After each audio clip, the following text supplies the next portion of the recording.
we're going to have like a few lightning-ish talks, and I think that Mr. Jamie over here is going to start that off for us. So give it a hand for Jamie. Yeah. Should I? Oh, the projector's off already. Oh, it's on. Never mind. False alarm. Is this in the view of the camera? Am I in the right spot? Yeah. All right. Excellent. Thank you guys so much for coming. It's been a year now since we launched Habitat. When we first pushed it out, it was the minimum viable product that we could push out to you guys, and I just want to talk to you about some things you can do with Habitat today, things that we built over the last year, and why we're continuing to be super excited about Habitat going forward. One of the first things that we did was, other than just stabilizing the supervisor overall and lowering the memory footprint, the CPU usage, and it's just stability, is we turned it into a multi-service supervisor. So originally, when you ran the supervisor, you would do a one-to-one mapping from the supervisor to one service. And today, you can start any number of services within the supervisor, and that saves for memory costs, CPU costs, usability just overall, and we got a great UX around it as well that I'm particularly proud of.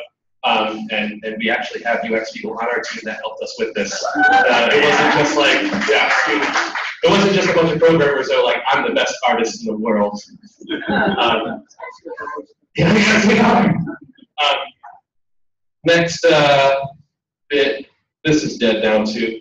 All this technology is dead to me. Yeah, thanks. The next bit is rolling updates.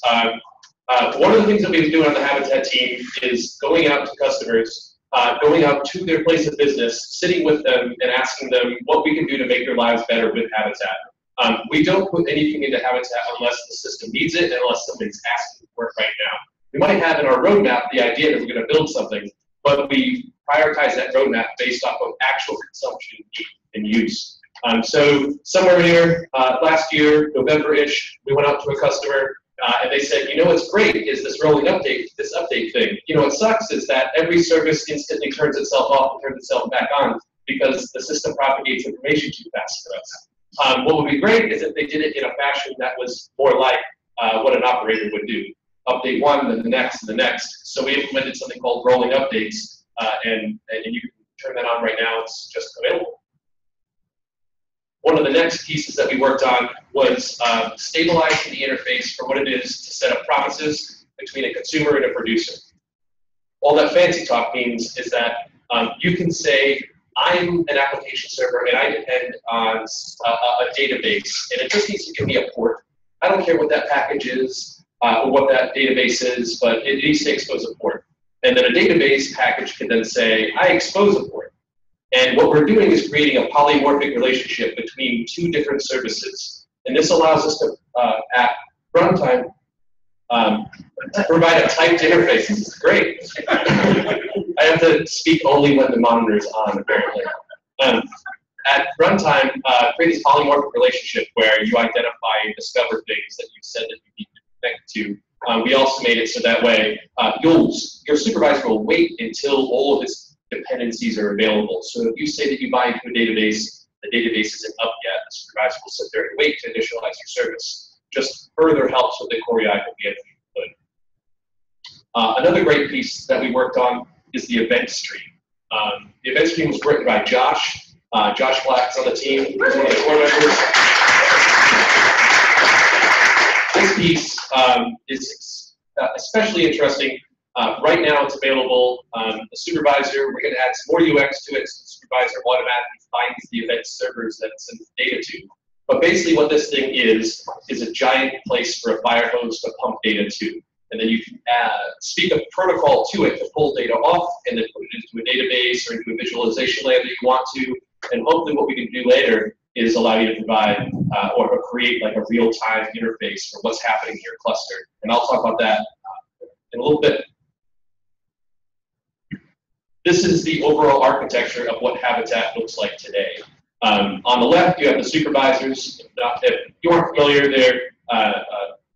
they are a one-to-one mapping to a compute resource. One or more services run in them in something called a service group. They connect to each other and they perform something called a gossip ring. The export data to the event services, which listeners listen to. They expose an HTTP gateway so you can query them about information. So in the supervisor, you can tell like every piece of software that's running in your system. And they connect to and download their software through something called the Depot, which is an overall project called Builder. Builder is a product that we launched just at ChefConf. This was a big reveal. This is like the third pillar of Habitat or so. The build service was created out of, again, consumption or demand. The way that Habitat packages work are that they're isolated, immutable, and atomic. And why that's important is that it basically gives you the superpowers of a container, but on virtual machines or physical hardware, or also in a container, we can enhance them as well. But one of the things that we realized by putting that into our packaging system was that we needed to come up with a system that would rebuild software once things at the bottom of the software chain changed. So if I switch this next slide, I can visualize it for you. Basically, imagine that this orange box down here is glibc or OpenSSL or something at the bottom of the dependency chain. Now, let's imagine you had an OpenSSL vulnerability. It's Heartbleed 48 or something like that, and it just happened this afternoon or last night, and you have software that depends upon it. So what Builder does for you is it's an open source build service that runs build jobs for you, hosts the software for you, and when things in the lower in the chain need to be rebuilt, it rebuilds all the dependents on top of it. So this diagram here, these might be free services or free packages that depended upon OpenSSL, they get rebuilt. And then anything that depended on this one would get rebuilt, and so on and so on. And what this will hopefully do for you is you'll come and do work in the morning, you'll sit down, you'll grab your coffee, go to your computer, and you'll see that your acceptance environment is updated. Wondering why? You go to the build service, and you see that we patched out a vulnerability like OpenSSL or zlib or something more low level, and then you validate it, and you're like, this looks great.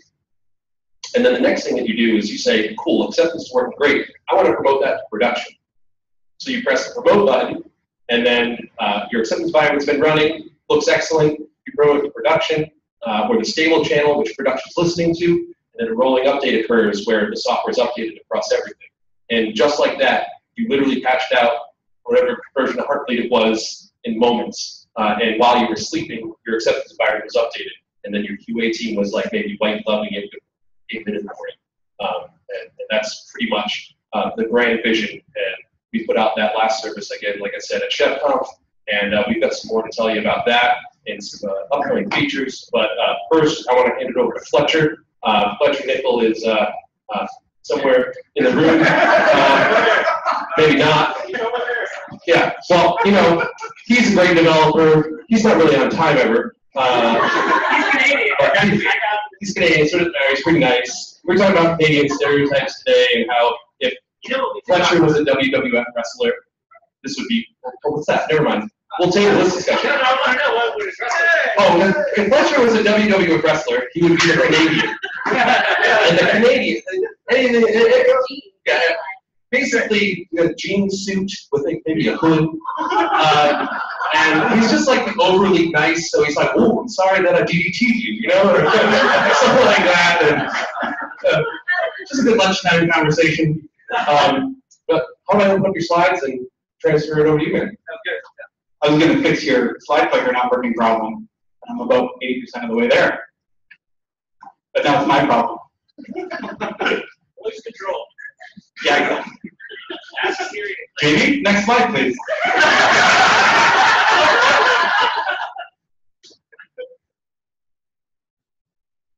I'll figure it out. We have to present by the cursor somewhere around I know, right? Top right.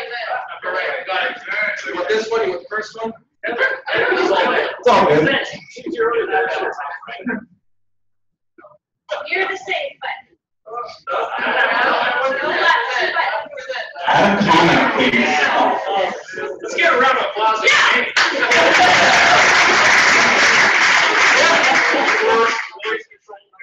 All right, I guess we can go over the next slide. So what I'm going to talk about here is, so Jamie had talked about a lot of our sort of what we call the runtime, so like the supervisor story and what it can do for services when running.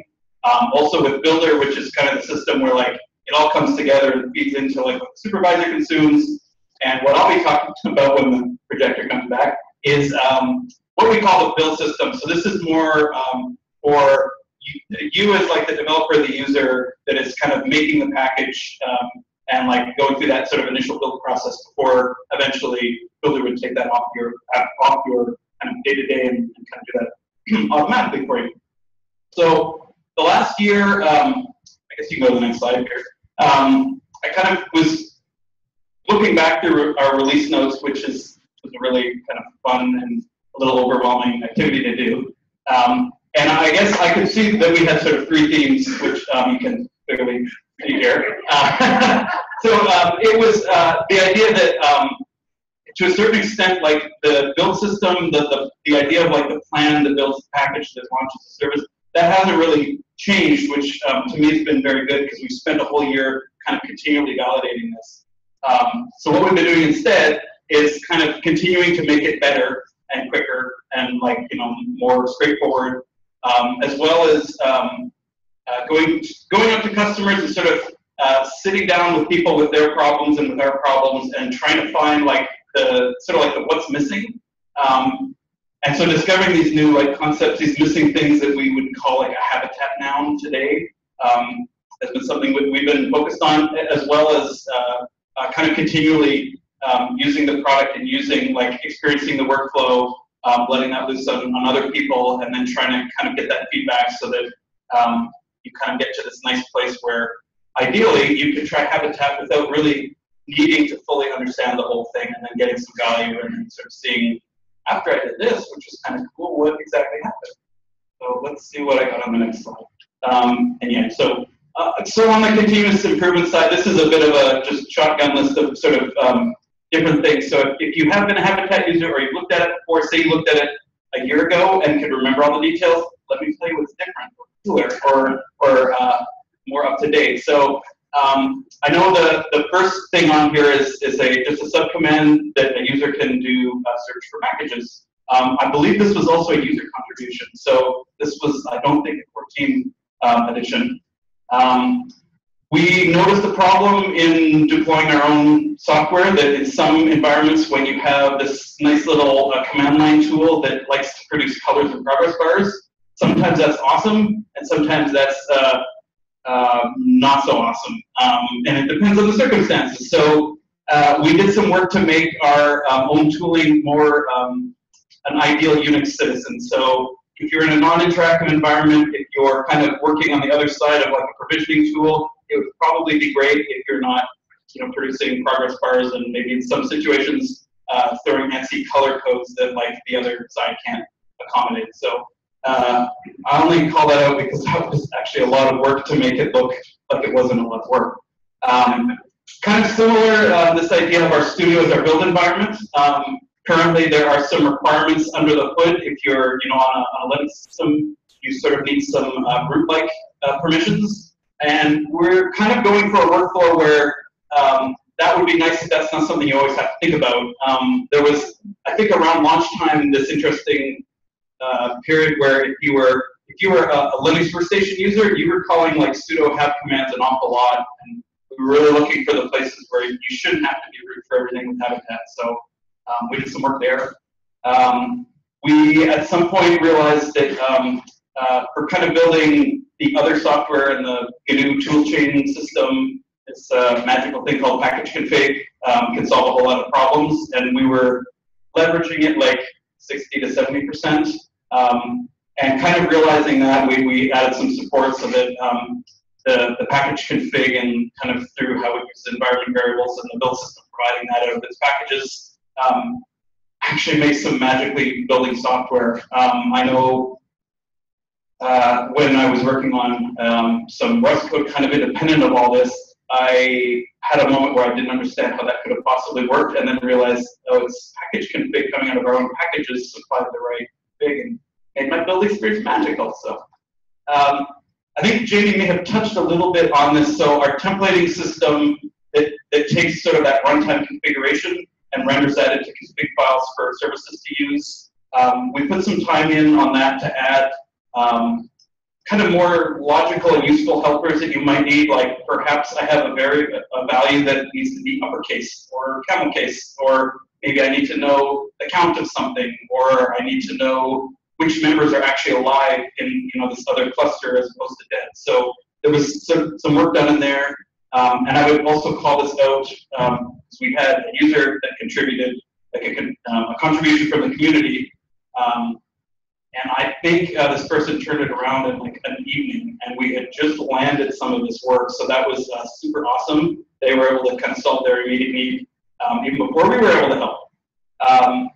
And we have a few more build phases. This was in support of another feature, but sometimes these things fall out where you realize when you start to look at all these plans, there are sort of patterns and hacks and workarounds that people are doing, and there's this thing that's like missing, and you try to like express that. So we did some work kind of adding some new things into the build support, or into the build system.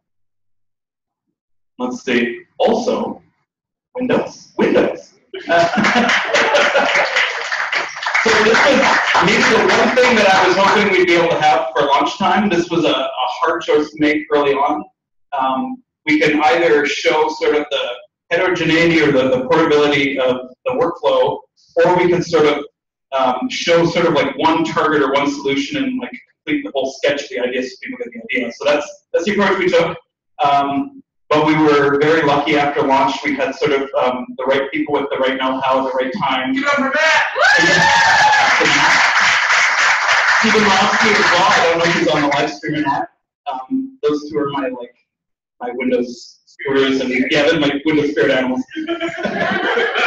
So we had a really fun and interesting time thinking, what would the Habitat experience look like if you were a Windows operator and user? So what would the build system look like for Windows in a Windows context? What would the packages look like? What would the runtime look like? And what we've discovered and what we're in the process of discovering is we can make a build time that is completely natural and nice in the Windows experience. So I guess the code word there is PowerShell. And once you get to packages, though, it's the same Habitat packages, which means it's the same hab commands, it's the same workflow, it's the same supervisor, which means you can have, in the very near future, I'd say, some very interesting Windows services that can communicate to Linux services or services in Kubernetes runtimes. And Habitat, it doesn't really matter. So you get this nice unified, consistent experience. And I think our first down payment on that was actually getting Windows builds at the hab command so that you could do sort of the workstation experience. That was definitely post-launch because I saw that in the release notes, and that was like, I remember that was so exciting, so hard to do. But getting the supervisor going is something that is even more kind of epic and amazing. And Matt especially has been doing a lot of work at like keeping us honest and up to date. And I suspect on our second year anniversary, we'll probably have a lot more to say about that. Also, if you happen to be a Windows shop and have that kind of those needs, this is how we make Habitat better. So we should talk. Let's see what we have next, because I can't remember. So discovering new primitives. This is largely in the plan syntax and stuff, and James touched on these a little bit. This was something we didn't really have at launch time, is the notion of a service at runtime may have some runtime service dependencies on other things so that it can do what it needs to do.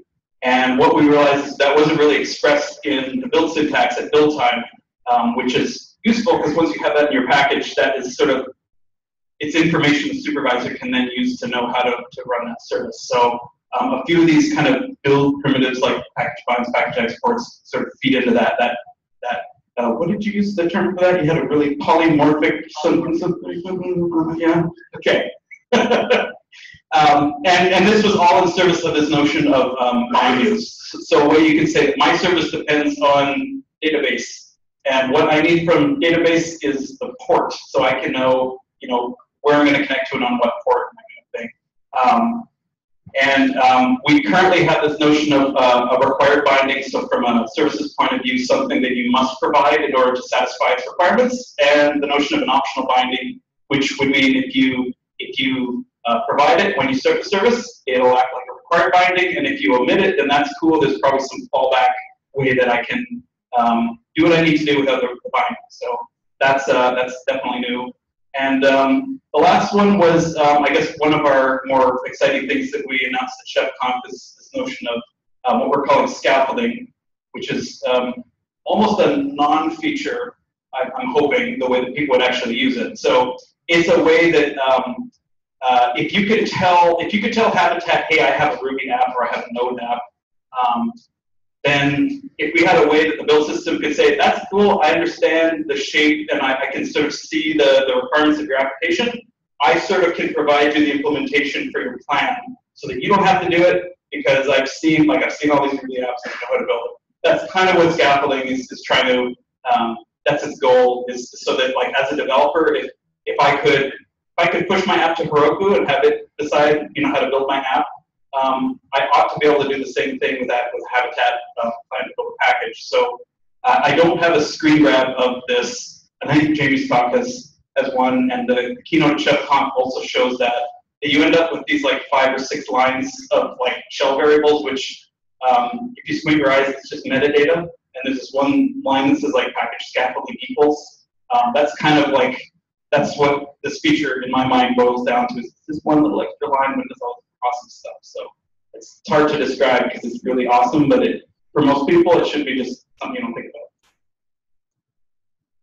And then the developer experience, which is something that I would say on our team, we use Habitat. We use Habitat to deliver Habitat. We run the platform ourselves. So to an extent, we're the development team, but we're also kind of like developer number one on the thing. So what causes us pain, what causes other people pain, my hope is we should have strong empathy with everybody using Habitat, because we use it at least as much as anybody else could possibly use it. So, and to that extent, some of this came out from customer engagement. Some of this was kind of scratching our own niches in order to make things better. This config from was a way that once you've made a package, you have this configuration and the templates that are all baked in. But we found once you've been able to compile sometimes your software, you spend this little period where you try to get the config stuff right, and waiting the whole like build cycle can sort of sap your energy. And this config from is sort of a way that you can, in development, start up your package and say, like, don't use this configuration in my package, which I know I should do, just use this one over here, because I'm sort of like iterating on it. So this is something that normally I would say we should never do this, but then when you like actually use it, completely makes a nice experience. And kind of to that, we also had made some work. This again was another contribution. We noticed that people like to make plans, and at some point you probably want to have a consistent way to make these things and to generate completed projects. So we have our initial work. It's already available, and we have sort of with the introduction of scaffolding and thinking about developers working on their own code base. We have some really nice plans for the climate net story. And there's other stuff on there, but that's cool. If anyone is an Emacs user in the studio, there's not a full Emacs, but just type Emacs and see what happens. And yeah, there's a lot more stuff, but those are the highlights. And I think I'm going to turn this over to Ian, I think, who's going to tell us how awesome our community is. Yeah, thank you for giving a round of applause to the Canadian. I like to imagine that, like, when the Canadian gets on stage and he's like running out to the octagon, like Skater Boy is playing in the background, or maybe some Nickelback. You're describing high school for me. Some Canadian classics, if you will. Yeah, so I did a really bad job actually of introducing Jamie and Fletcher. But these are two of the people on the Habitat team who just have worked their asses off for the last year. And part of what I'm going to talk about is maybe a more quantification of how hard our team has worked. But aside from just our team, what I really want to dig into is the kind of the project at large and the community, because that's really important. Habitat is obviously an open source project. Who here didn't know Habitat was an open source project? Great, I've been doing my job. So that's that's kind of very important to the ethos of the way that we've been working, and I want to talk about that a little bit. But first, let's talk about the ways that the project has changed over the last years. Any of you who have been following along, who have been using Habitat, you've probably watched these changes happen, and we really want to highlight them as a team. So, it no longer works. Yeah, so back to the whole ethos thing that I was rambling about. We've spent the last year changing our processes pretty dramatically from when we launched, right? We've shifted our focus 100% to be as open and transparent as we possibly can be. And this is actually not that easy of a process for a development team, and especially when you work at a software company, you tend to get in these kind of these cycles. You're used to this way of working, and so you have to stretch yourself when all of a sudden the company says, "Go forth and do open source," right? It's not that straightforward. It's a little bit uncomfortable to work in the open and to have incomplete features that are like sitting out there, to have your project out there open for the whole world to see all the time. And so I really would like to just kind of congratulate the team on a year of just being really, really transparent. And let's talk about that really quick. So the first thing is GitHub projects. Whoa, is that working all of a sudden? Go back one more. Oh, this is fine, never mind. The first thing is GitHub projects. We migrated all of our tasks and our issues that we have been tracking and working on to GitHub projects. We were on like an internal instance of Jira. That sounds right. Sounds like a thing. We were working on Jira, and we made the decision that, you know what, we're not doing this anymore, because if we are actually an Apache licensed project and we actually want people to get involved in the thing that we're building, we really, really need people to know what the hell we're building. So, yeah, and you would think that that would go hand in hand, but sometimes we're engineers and we have a tendency to be too close to the metal. So this is the first change that we made. If you want to see any work that is in flight right now in the Habitat project, you can do that on GitHub. It's all there and it's all transparent. The next change that we made, well, several changes, were some of the public activities that we started doing. We have a weekly public triage for issues that come into the Habitat repo. And I don't know if you've been part of those. I've seen a few people here who have definitely listened in or at least watched the recordings on YouTube. We moved that triage over so that people could come in and kind of advocate for their issues. If they have something they're really passionate about, but it's something that's really been painful to them, we wanted to give the community an interaction plane that was direct with those of us who are building this and working on this and using this on a daily basis. And so we made that change as well. And that's been, I think, pretty effective. I think it's a cool experience, at least for us, because we've gotten a lot of contributions out of that. The other thing that we started doing is public demos. So has anybody here watched any of our public demos? Uh-oh. Oh, yeah, cool. All of you are on my team. I'm just kidding. That's all you can say. Oh, yeah, hey, Scott's yeah, right, yeah. Everybody raise their hands. For those on the live stream, you don't know otherwise. Yeah, so we do a public demo every week, right? Every Thursday? Friday, that's right. Time is relative. So we do public demos every Friday. We stream all of this. We post our links to all of these things in Slack. We offer up the opportunity for people to join those activities via video and audio. And we've moved from that into also sharing our roadmap. So if you would go to the next slide, thank you. We have our roadmap, which is our project roadmap, is now actually on the website. You can literally go to the community page and see everything that we're planning. This is like kind of a deviation, I think, from the way that some open source projects are run, not all of them. But we realized that like this is super valuable to us. We really, really want people to get involved. We believe in what we're building, and we think that it solves problems. And we also want to make sure that we're solving the right problems. And the only way to do that is to become transparent. Yeah, next slide, please. Awesome. So to get back to some of the work that has gone into this, the more tangible things, we're going to look at some community metrics.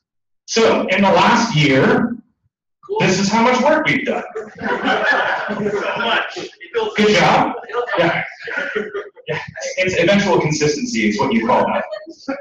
For the kind of what's going on. So in a year, we've had 1,756 pull requests merged to our master branch. Is that crazy? So those pull requests are not, that's not commits, right?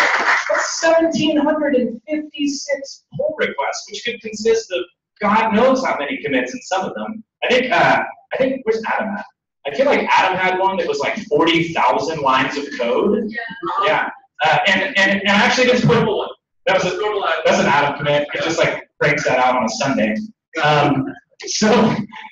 And this doesn't really even drill into kind of the depth of this. I think we actually have a metrics dashboard that we're going to be also open sourcing so the community can follow along and see kind of the velocity that we're working at, see the things that are going on in the community, and for those of you who are data nerds like myself, can just kind of geek out at the graphs, the charts, and do little tweaky things. But I was looking through these numbers while I was putting together these slides, and actually Jamie Windsor has written on this project, drumroll, okay, good, thank you, 375,000 lines of code in the last year. 375,000. I think he might be a workaholic. And that's awesome because Jamie has totally kicked ass, as has the rest of our team, which brings me to this next number. 128 contributors to the project in a year. 128. Those are not just internal contributors. The other thing that's awesome about Habitat and the changes that have happened in the last year is that of this 128 authors, a lot of those people are multiple PRs. And those multiple PRs are people who have become maintainers of the project who do not work for Chef, right? That is awesome to see. So the last number, and the number that I'm like super pumped about, is at the time of writing this, we had 1,212 members in our Slack. 1,212, which is not bad. It's only been a year, right? And of those 1,212 members, when I was checking active members or inactive members inside of the dashboard, our metrics dashboard, it showed 56. So, and those people are at least logging in and checking general, right? They may not be having conversations, but people are at least following what's going on, which is so cool. One more thing. Wow. Over 5,000 packages have been published to the Habitat Depot. Over 5,000. This is my final form. I know. Yeah, please don't. So what's crazy about that number is 2 months old. Because I was lazy. And also because I didn't want to log into prod and mess with our database to find out how many packages have been published. So some of those packages are awesome, are things that are end user affecting in dramatic ways. And this is a list of some of those packages. There are obviously a ton. And some of those packages, because of the way that Habitat functions, those go from glibc all the way up to these types of packages that are very much about just deploying your software. Things like Cassandra, things like Zookeeper. A lot of this stuff, if you look at this list and you think about, if you're an operator or a developer and you think about that time you have to deploy that thing, and your hair is turning white in front of me, all of you at once, that's because those things are hard to deploy. And they're hard to manage more than anything else. And a lot of them are super hard to build, right? And Habitat makes that so much easier, and we're really, really happy with a lot of these. A lot of these packages were contributed by community members, which is wild, so wild. I think, like, I just merged, which one of these? I think I just merged maybe with Storm this week. That was an external contribution. That was it's like 20 files in that thing, which for a plant and habitat is kind of unheard of, but super wild. So awesome growth. And here's the next thing. As the community has evolved, and obviously we have 1,200 active members in our Slack, we've had a need to grow because the community itself is growing. And what we've done is we've actually established a team of community organizers who are people who exist within within our community specifically to make sure that people are welcome and heard and feel safe. And safety is the #1 thing that we've talked about.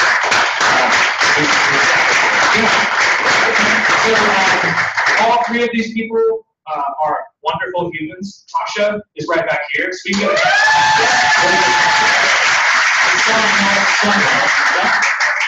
Nell, and give him Nell.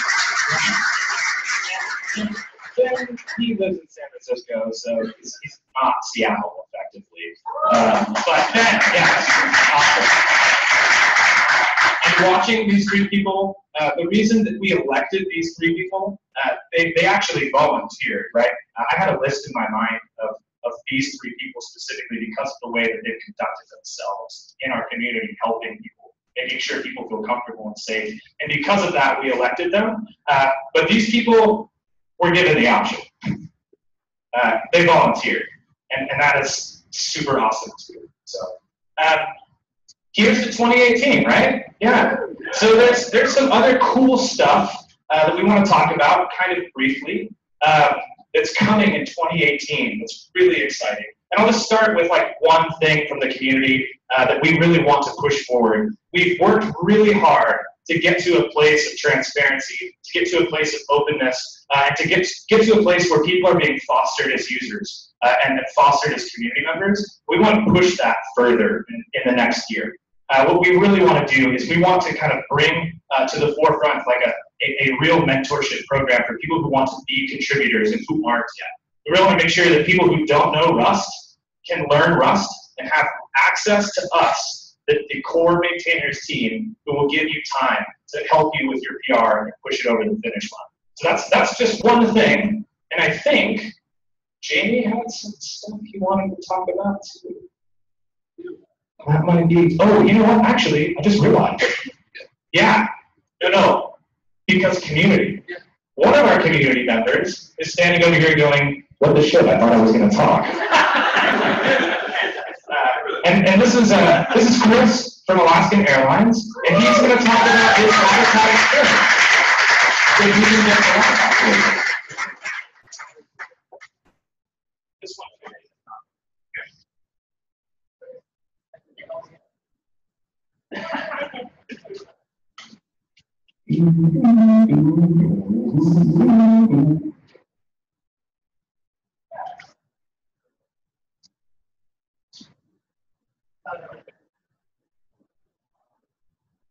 Mr. Chris.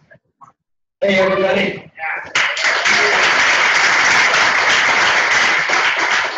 So I'm definitely the PowerPoint guy, so I apologize. Hopefully this will work okay. So what I was asked to talk about was a little bit of our journey at Alaska Airlines with Habitat. It's brand new, full disclaimer. We just got our first production Habitat application up this week. So that's exciting. But I just want to get a little bit of kind of a story about what our experience has been thus far and what we're looking to do in the future. It works. I think mic drop and then just walk out. So a very brief history. I don't want to go into too much of this, but we started with Chef back in 2015, and we were very early adopters of Chef Delivery, which of course is now Chef Automate, thanks to that dude right there, Andrew Morrison. And since then, we've just kind of been our field, right? We iterate through a lot of different changes and make upgrades, and our environment now is hardly recognizable to our original one, and that's pretty cool. So where does Habitat fit into all of our Chef Automate and our traditional applications and things like that? So we wanted to think beyond configuration management. And we were thinking here, we wanted for some of our simple, low-hanging fruit Linux-based applications, what is a way we can create a container or some sort of situation where we can use multi-providers in platform applications? And we found we had a bunch of Linux apps that kind of qualified here. 3 that we identified as the best ones to go with are Artifactory Pro, HashiCorp's Vault, and a solution we came up with to kind of an MFA need for secure servers, which incorporated a Radius server with Duo's MFA solution. So these are all things we want to put into Habitat, but the first one being Artifactory Pro. So this is our first journey. And Artifactory seemed to be a perfect product because it's kind of, it's simple for what we wanted. And the big thing here is in the middle, you can see our version 1 configuration of Artifactory was far from ideal. We had all of our repos stored, all of our binaries were actually on the same images. So they were not in any sort of serious redundant storage. All of our database components were local, and it was an extreme single failure point, not good at all. And the risks were high because Artifactory is pretty awesome, and people in the organization were wanting to use it. We had a lot of adoption, and it was kind of a ticking time bomb.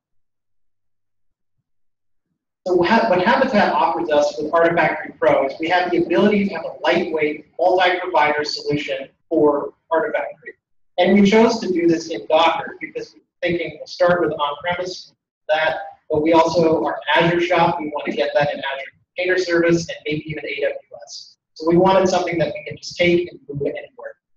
And we found that it was scalable, redundant application platform without the additional maintenance needed with traditional application offerings. Essentially, this helps save on license costs. That's a fancy way to say it. So this is what we did right now. In our automate pipeline, we have 2 nodes essentially set up via Terraform provisioning. So all of our servers are provisioned in the pipeline. 1 in our development environment, 1 for prod. We have a traditional Chef cookbook that actually stands all of this up, creates our NFS mount. So now all of our storage is outside of the Artifactory environment. It's in a secure space, running Docker, and it's got all of our configurations for Artifactory. And then finally, to make sure that our iterations work, we have smoke tests that run against our deployment that actually use kernel commands to check to see if our configuration actually works. If they push a file into Artifactory, can it retrieve one, things like that. All run through the pipeline. And so this is what the end product was. Very beautiful on the left. If you were to watch it, you can see Artifactory spinning up. It does its thing. Everything is just killer. It's almost brought a tear to my eye when I saw it actually work. And then just a simple Chef cookbook to get everything configured, at least on our non-PaaS instance where we're doing things on-prem. Piece of cake. And we eventually do want to move this into the cloud. We want to take our container that we have here with Habitat and get it off of our own hardware. So that is our next iteration. We're going to get it up in Azure. And like I said, eventually we'll get AWS. And that'll help prevent downtime and things like that.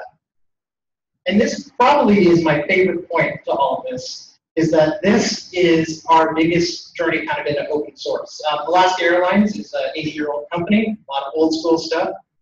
And that's what I'm talking about. And it's kind of it's hard. Our team, the automation platforms team, I like to say we have a small rudder for a huge ship. It's very hard to kind of change that mindset.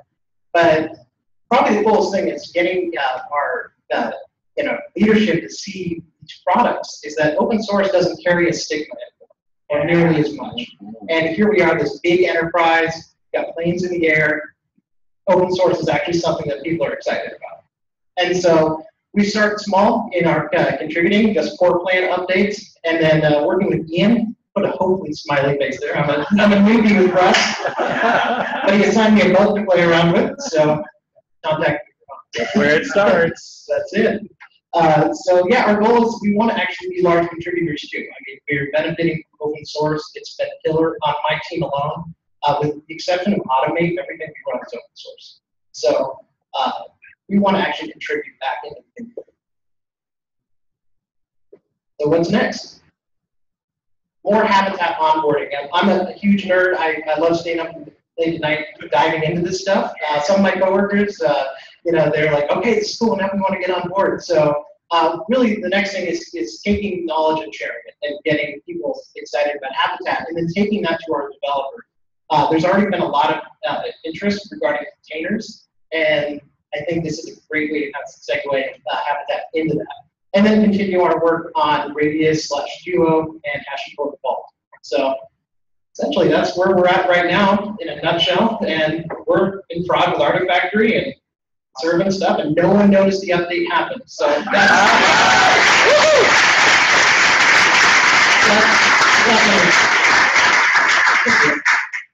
Thank you, Chris. So we're gonna have Jamie come up and give us just a little tidbit about some of our future plans, because it's really good to sit here and talk about all the accomplishments we've had in the last year and to pat ourselves on the back, but we need to have a plan going forward. And we have that plan. And if you bothered to read our community page, you would know what that plan is. But Jamie will run us through it. Thank you. By the way, one more hand, please, for Chris. Like, it is amazing. Really amazing to see people, especially local people, being successful with this software, feeding information to us, and actually using it in production, just like we are, and then feed the information back to us about how we can make it better. We can't make the software good without people like you. So thank you so much. I've got very few slides left. What I just want to tell you guys about is what the future is, basically. What we are, cool, this isn't working again. Yeah, in the year 2000, these might work. Damn it. Press the arrow. Cool. So one of the next things that we're doing is the supervisor today. If you want to update it, you have package installed, and then you restart the supervisor. The problem is, when you restart the supervisor, every service that it is supervising goes down. And if you remember from my first slide, what we introduced was a multi-service supervisor. So you can basically take a whole outage if you haven't updated the supervisor. That sucks. So what we've done is we've re-architected the process model. So we've recreated the idea of how our processes are oriented in a particular way that allows the supervisor to automatically update itself, shut itself off, respawn itself, and you'll see it in no time. It restores itself from all of the state that it once had before, and it connects to any channel just like any other piece of software. And this is going to be rolling out in probably the next week and a half.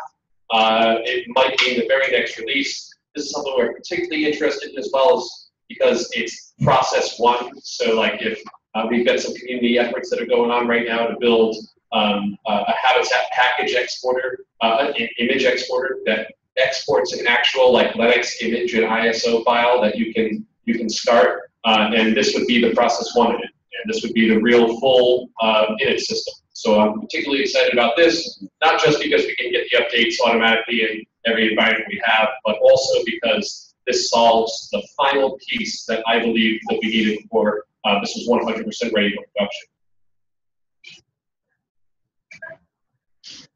That's a great question. The question was, will this is not from anyone that works with me. The question was, will the application stay running when the supervisor updates? And yes, absolutely, that's the point. Thank you. So when the supervisor updates itself, you will not experience a service outage at all. The supervisor comes back, it reattaches to all the processes, and that's it. We also allow for you to run without updating that the thing that supervises the supervisor for a long period of time, and yeah, it just works. The next bit is something called neighborhoods. So I talked about the build service. There's build system and service. Service is the hosted service that builds your software. It does those dependent builds. It's publicly available right now, but you can't build your software with it. The reason that we can't let you do that is simply because of exploitation. I don't want you mining bitcoins on my compute resources. That's simply it. And I can't provide you with a good experience without preventing that as well. It's just too much work. Instead, what we're going to do is provide you with something called neighborhoods. This feature is a builder cluster that runs in your own environment, on your own compute resources, and connects back to our public neighborhood. What this allows you to do is host private software in a way that allows you to say, oh, I do care about core OpenSSL, or I do care about core Zlib, and receive a notification that those things rebuilt, and it will rebuild your private software.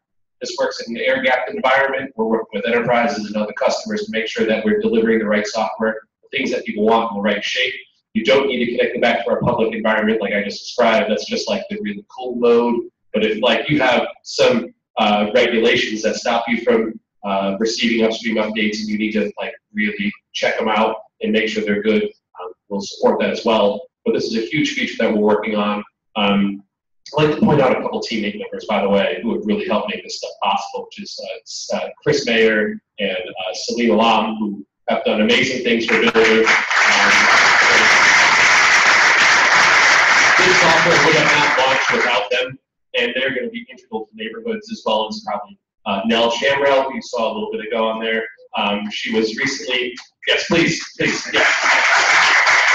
She was recently given an awesome Community Chef Award, and the only reason we were able to launch was because Nell wrote the software to migrate old builder to new builder, which doesn't sound cool to anyone here. Like, we're going to forget about it. Like, no one knows about it anymore, basically, except for us. She migrated a database, many Redis databases to Postgres, and it was with, like, it was hard. And it worked the first time through. Yeah, if anyone wants to ask me about this cool production story later about deploying Builder really late at night, there was a bunch of us up, and we were, it was just one of my favorite experiences in my career so far, using another teammate software, and it worked basically 100% of the way there. It was excellent. Next slide.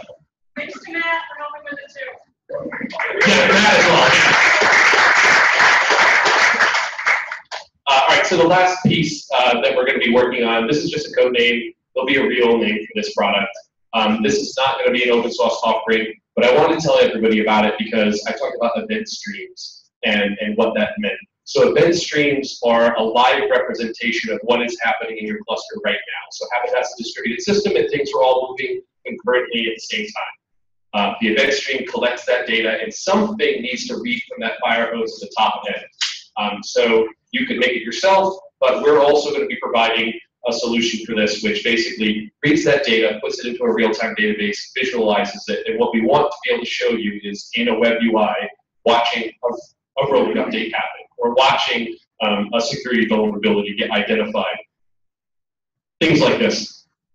Or, say, promoting a piece of software from acceptance to production and then watching that promotion happen. That's all work that we're going to be doing in the next half of this year or into next year.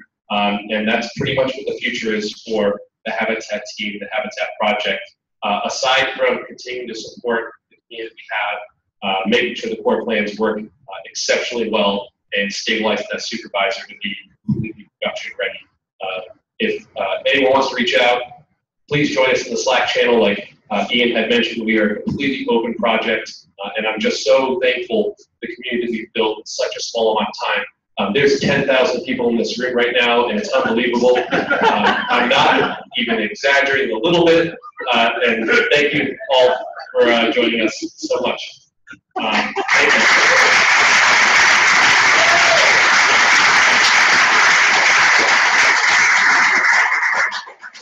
Does anybody else just want to get up and talk about something? That's all we have planned.